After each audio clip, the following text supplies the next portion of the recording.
Assalamu alaikum YouTube көрушілер, қадырман көрермандар. Сіздермен Барпы Кейджи YouTube каналы.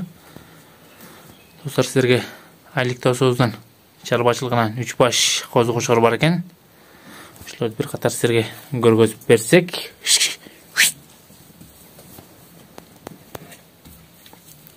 Линиялары арқадағы бомба линиясы екен.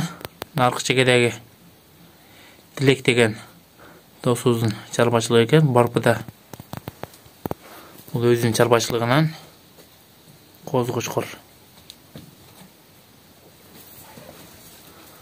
Ой, жақсы екен, мына бомбадағы өте күшті екен. Қараңыздар.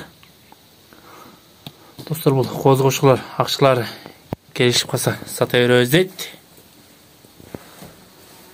Егерде бұл қозы-қошқарлар жақтырған болса, бұл досуызға байланышқа шықсаздар болады. Қараңыздар, жүнін тазалығаны. Каштанды қараңыздар, құйрығын идеалдығаны.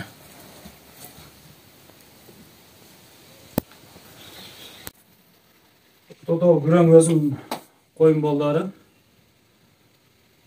Ортада күреңнің атасы Вулкан деген қара қошқар, ошо ставкадан кейін сатылып кетті.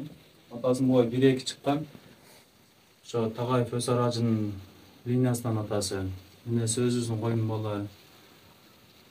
Ортадағы чо? Ортадағы ошо Жаллатта Тілек деген досуыз бар. Ошодан алынған. Чекедегі бомбаның линиясы. Бомбаның линиясы бұл? Ооба. Жақсы екен, өте зор сыңына шыққан қозы-қошқарлар екен. Егерде бұл қозы-қошқарлар жаққан болса, айлық досуызға байланышқа шықсаздар болады. Айдап тағы көргізіп берсек.